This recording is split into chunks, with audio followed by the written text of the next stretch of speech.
ఓం శ్రీమాత్రే నమః. జై హిందూ ప్రేక్షకులకి అమ్మవారి ఆశీస్సులు పరిపూర్ణంగా లభించాలని మనస్ఫూర్తిగా కోరుకుంటూ, గత వారం మనం 24వ తారీఖు వరకు కూడా వరఫలాల్లో చెప్పుకోవడం జరిగింది. ఇప్పుడు 30వ తారీఖు నుంచి ఉన్నటువంటి గ్రహస్థితిని, 5వ తారీఖు వరకు ఉన్న గ్రహస్థితిని మనం చూసినట్లయితే మకర రాశిలోని ఉత్తరాషాఢ నక్షత్ర జాతకులకి ఈ వారం మనకి చూసినట్లయితే వీరికి వార ప్రారంభం నుంచి యోగవంతమైన స్థితి ఉంటుంది. వార మధ్యమం నుంచి ఉన్న యోగ స్థితి వారాంతం వచ్చేసరికి వ్యతిరేకంగా మారిపోయే అవకాశాలు ఉంటాయి. అంటే మనం 5వ తారీఖులో ఉన్నాం కాబట్టి 4వ తారీఖున అట్లాగే 5వ తారీఖున వీరికి గట్టి ఆర్థిక పరంగా కానీ అట్లాగే వారి యొక్క ఉద్యోగ పరంగా కానీ కొద్దిగా బాగా తీవ్రమైనటువంటి వ్యతిరేకత ఉండే అవకాశాలు ఉంటాయి.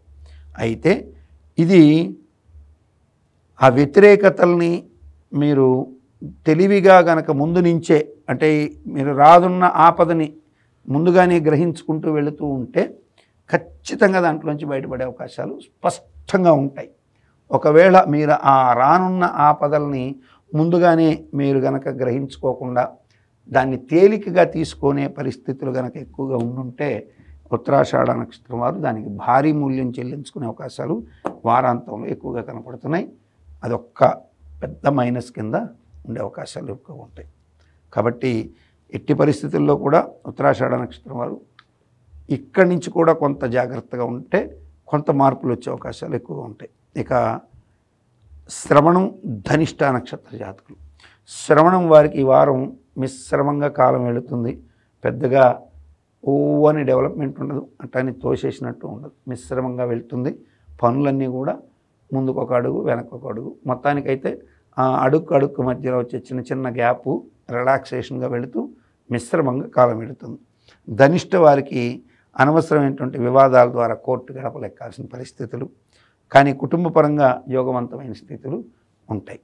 అంటే ధనిష్ట వాళ్ళకి కుటుంబపరంగా యోగం ఉంటాయి, కానీ అనవసరమైనటువంటి విషయాల్లో అంటే వివాదాల జోలికి వెళ్ళడం, అట్లాగే అనవసరమైనటువంటి తగాదాల్లో వెళ్ళి ఆ కలహాల ద్వారా మీరు ఆస్తులకు సంబంధించో లేకపోతే రాజకీయంలో ఉన్నటువంటి వాళ్ళైతే పార్టీలకు సంబంధించో అనవసర వివాదాల్లో చిక్కుబడే అవకాశం, ఉగ్రతలు ఎక్కువగా ఉంటాయి. కాబట్టి తొందరపాటుతనం పాటించకుండా సంయమనంతో ఉండాల్సిన స్థితి ఎక్కువగా ఉంటుంది ధనిష్ట నక్షత్రం వారు.